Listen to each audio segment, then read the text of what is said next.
Welcome back to the deep dive. Today we are walking onto what our source material literally calls sacred ground. And I have to be honest with you, usually when I prep for these, I'm in, research mode. I've got my highlighter. I'm looking for stats ready to go. Right. But this time, I opened the document and I just felt this immediate heaviness. It wasn't academic. It felt personal. I know exactly what you mean. This isn't a light skim today.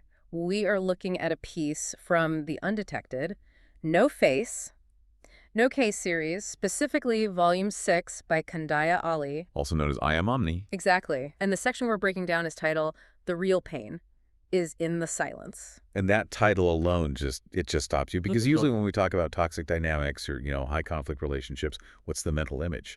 It's the fireworks. Right. It's the shouting matches, the holes punching the drywall. The slammed door. The neighbors calling the cops, all the loud explosions. Exactly. Yeah. The stuff that would make a dramatic scene in a movie. Yeah.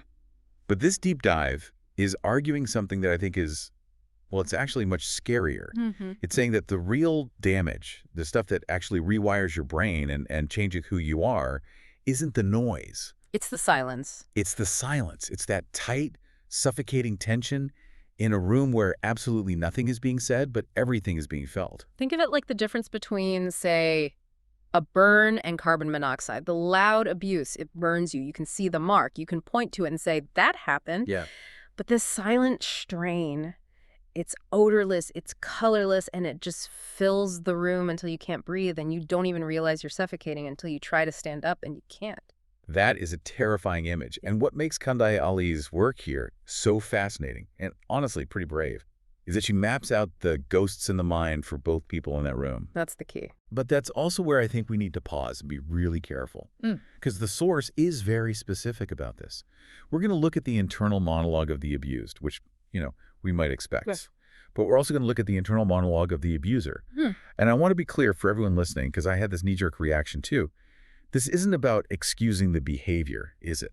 Not at all. And it's so crucial we make that distinction. The source explicitly says we are observing these mental strains without judgment, but with truth. Okay. Think of it like a mechanic looking at a car engine that's on fire. We aren't saying the fire is good. We aren't rooting for the fire. But we have to understand why the engine overheated. Understand the mechanics of the suffering. Exactly. You can't dismantle a machine if you don't know how the gears turn. And in this case, the gears are grinding in total silence. So let's get into the heads of these two people. I want to start with the perspective that I think will resonate, maybe painfully so, with a lot of people listening. The abused. The source describes this invisible weight they carry. And it starts with a very specific anxiety, a very pervasive one. The source calls it the fear of being a nuisance. That word nuisance is so specific. It is. It's not just fear of being hit or fear of being yelled at. It's so much smaller. It's that constant internal scanner running in the background. Did I talk too much? Am I breathing too loud? Am I taking up too much space on the couch? It evolves into what the author calls apologizing for existing. Wow. And I want you to really picture that. Imagine the sheer energy it takes to constantly monitor your own existence to make sure it has zero negative impact on someone else. It's a shrinking of the self. You become a master of making yourself small. You edit your sentences before they even leave your mouth. And this leads to a concept the source calls emotional compression. Now, when I first read that, I thought, okay, sure, you hide your sadness so you don't start a fight. That makes sense. We all do that sometimes. Right. But the source points out something here that I hadn't fully considered, and it really threw me. It says you don't just compress the bad stuff. You compress the joy, too. That is such a profound insight, and it's one that people on the outside often miss. You ask, why would someone repress joy? Yeah, why? Because in a volatile, silent environment, any big emotion draws attention, and attention is dangerous. So even just being happy is a risk. An absolute risk. If you come home laughing or excited about a promotion or just, singing in the kitchen, you might be seen as too loud, too much. Or maybe the abuser resents that happiness. Or resents that happiness because they can't access it themselves. So the survivor learns that flat is safe. They learn to live in grayscale because color gets you hurt. They actually start to feel guilt for having any strong emotion at all. That is just heartbreaking. It's like you're preemptively extinguishing your own spark just to keep the room temperature stable. That's a perfect way to put it. And physically, the brain can't do that for free. What is the cost of running that simulation 24/7? The cost is what psychologists call chronic hypervigilance. I've heard this described like being a sonar operator on a submarine in wartime. That's a perfect analogy. The scanner is always running. You are constantly tracking the other person's mood. You're listening to the cadence of their footsteps. But those happy footsteps or angry footsteps? Exactly. You're analyzing the micro expressions on their face when they look at their phone. It is a state of high alert that never turns off. And the source connects this directly to mental exhaustion and things like CPTSD. Can we pause on that acronym? We hear it a lot, but I want to make sure we're using it right. Complex post-traumatic stress disorder. Yeah, How does that differ from the classic PTSD we hear about? great question. Classic PTSD is often tied to a single, terrifying event, a shock to the system. CPTSD is born from prolonged trauma. It's death by 1,000 cuts. It's living in that sonar room for 5 years. The repetition. It's a repetition of the threat. The source mentions things like flashbacks, but also rehearsing worst-case scenarios. You play out the fight in your head before it even happens. So your brain is traumatized not just by what happened, but by the anticipation of what might happen. Precisely. And that leads to self-gaslighting. Okay, unpack this. Yeah. We know gaslighting is when someone else makes you question reality, but self-gaslighting. Yeah. Why would we do that to ourselves? It's a survival mechanism. It sounds counterintuitive, but your brain is trying to protect you. It tells you, maybe I'm overreacting. Maybe it wasn't that bad. Because if you admit to yourself that it is that bad, if you admit, I am in danger, then you have to do something about it. And living is terrifying. So you exhaust yourself trying to convince your own brain that the reality isn't real. Just so you can survive another day in the house. It paints a picture of someone who is never truly resting, even when they're sitting perfectly still on the sofa. And the final point for the abused here is the loneliness while surrounded. This is the isolation of the unseen. You can be at a dinner party, surrounded by friends, everyone laughing. Sure. But if you are hiding your true thoughts, your true feelings, and your true needs because of that fear of shame, Yeah. you are completely alone. You crave connection, but you fear the cost of it. It's a paradox. You want to be seen, but being seen is dangerous. Okay, so that's the silent world of the abused. It's heavy. It is. Now, we're going to pivot, and this is where the deep dive gets really complicated. We need to look at the ghosts in the mind of the abuser. This is the perspective that usually gets ignored or just dismissed as, they're evil, they're a narcissist, end of story. Right. And again, we aren't validating the harm they cause. But the text frames their internal monologue with questions like, why do I feel so angry all the time? And why can't they just leave me alone? Which seems crazy, right?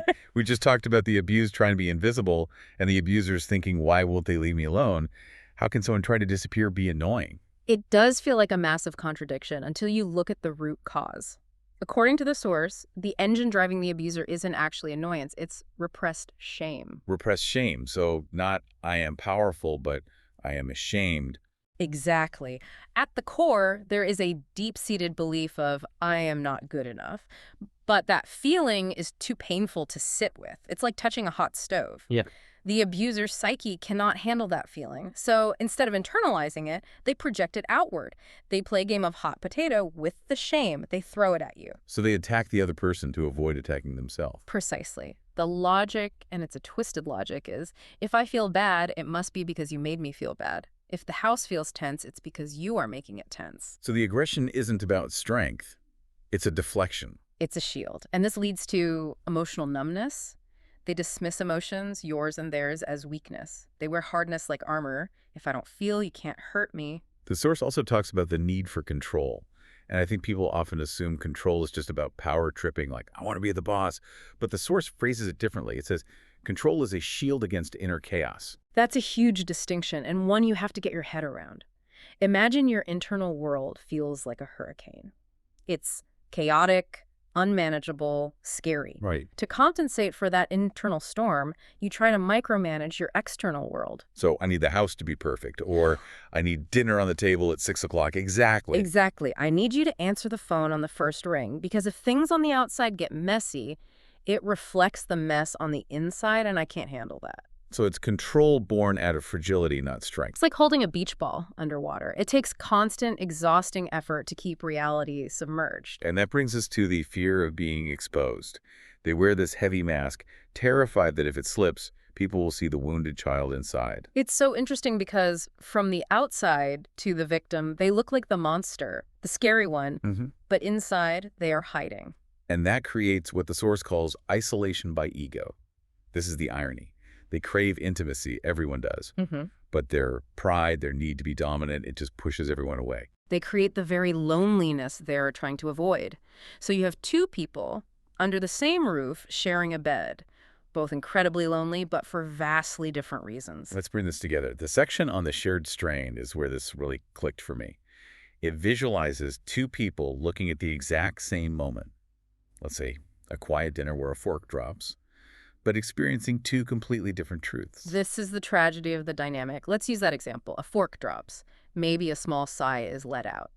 The abused immediately thinks, I shouldn't have spoken. I made it clumsy. I ruined the mood. They take all the blame. They just absorb it. And at the exact same second, the abuser is thinking, why do they always make me feel like the bad guy? Why do they drop that fork just to annoy me? They deflect all accountability. So you have the abused carrying invisibility, and you have the abuser carrying unconscious guilt, knowing on some deep level they're wrong, but burying it under layers of anger. But, and this is the most important but of this entire deep dive, so I really want everyone to hear this, the source draws a very sharp line here. It stops us from any false equivalency. It says, in truth, they are both haunted, but only one is being hunted. We have to sit with that. Only one is being hunted. That is the difference between suffering and victimization. Right. Both have internal ghosts. Both are in pain. But the abused is living in a state of existential threat. The abuser is the threat. That gave me chills when I read it. It validates the survivor's fear. It's not all in their head. They really are being hunted. Correct. And we can have compassion for the abuser's internal struggle. We can see the wounded child inside them without losing sight of the fact that they are the one holding the weapon. Understanding them doesn't mean you have to stay and be hurt by them. Exactly. Which brings us to healing. The source doesn't just leave us in the darkness. It offers some new narratives, some scripts to flip. Right. And these aren't just think happy thoughts. These are rewiring tools. For the abused, the new script is, I am not a burden. I was conditioned to believe I was. That conditioning is so strong. To realize that feeling like a burden wasn't a personality trait, it was a programmed response. That's huge. It shifts the blame. You aren't naturally annoying or too much. You were taught that your needs were annoying to someone else. Unlearning that is the work. It's telling yourself, my voice is not a nuisance. And for the abuser, the source adds a caveat here. If they're willing, which is a big if, but if they are, what's the script? The script is, power isn't safety, control isn't love. I can stop this without dying. I can stop this without dying. That's intense language. It implies that letting go of control actually feels like death to the ego. It does. It feels like annihilation. If I'm not in control, who am I? If I'm not right, am I worthless? That's the internal calculation. And crossing that bridge requires immense courage, which is why, sadly, many never do it. So to make this actionable for everyone listening, let's look at the reflection prompts. These are questions to ask yourself in the quiet moments. The first one is about awareness. What silent habits or inner dialogues have I internalized from living in a space of control, shame, or fear? So this is about identifying the artifacts. Like, do you automatically check the exits when you enter a room? Do you rehearse your coffee order 3 times so you don't annoy the barista? Exactly. Or do you find yourself lying about small things? Did you buy milk? You might say, no, the store was closed, instead of, I forgot, because I forgot feels unsafe. You're trying to manage the other person's reaction before it happens. Before it happens. It's a silent habit. Here's another one. How do I respond when I feel like a nuisance? Do I shrink, over-explain, or self-edit? Over-explaining is such a classic trauma response. It's often part of the fawn response. Wait, break that down. We know fight, flight, freeze. What is fawn? Fawning is, it's basically people-pleasing on steroids. It's trying to appease the threat to stay safe. It's when you get scared, and instead of running away, you become helpful, overly nice. If I just explain myself enough, if I'm just nice enough, you won't be mad at me. So catching yourself mid-sentence when you're over-explaining is a really powerful moment. It is. Am I talking because I have something to say, or am I talking to justify my existence? Exactly. And on the emotional side, the source asks, where in my life do I repress my emotions to keep the peace? And what does it cost me? That what does it cost me part is the kicker. Does it cost you your physical health, migraines, stomach issues? Does it cost you your creativity, your ability to trust people? The peace you are keeping is usually fake peace. It's just silence, and the cost is your vitality. And for those who might recognize some of the controlling behaviors in themselves, and that takes guts to admit, the prompt is, if I have acted in controlling or dismissive ways, what hidden fear might be beneath that behavior? That requires brutal honesty. Are you dismissing your partner because they're actually wrong? Or are you dismissing them because their emotions make you feel inadequate? Are you controlling the schedule because it's efficient or because you're terrified of the unexpected? Yes. These aren't easy questions. You can't answer these while scrolling TikTok. No, you can't. But they are the questions that break the silence. You have to be willing to look at the gear mechanism. It really circles back to that opening idea. The loud explosions, the shouting, the drama, those are easy to point at. But the silence is where the conditioning lives. And that's where the healing has to happen. You have to break the silence within your own mind before you can change the dynamic in the room. As we wrap up this deep dive, I want to remind you of the author's message. Whether you identified more with the haunted or the hunted today, or maybe a bit of both, the message is you're not alone. You're not weak. You're waking up. And waking up is painful. The light hurts your eyes at first, but it is infinitely better than sleeping through the nightmare. I want to leave you with the final reflection prompt from the source. This is something to carry with you. Maybe journal about it or just let it sit in the back of your mind. It's a vision of what's possible. What would it feel like to live in a home, relationship, or community where my needs and emotions are not burdens, but welcome truths? Imagine that. Not just tolerated, not just dealt with. Welcome truths. That's the goal. Thanks for diving deep with us today. Take care of yourselves.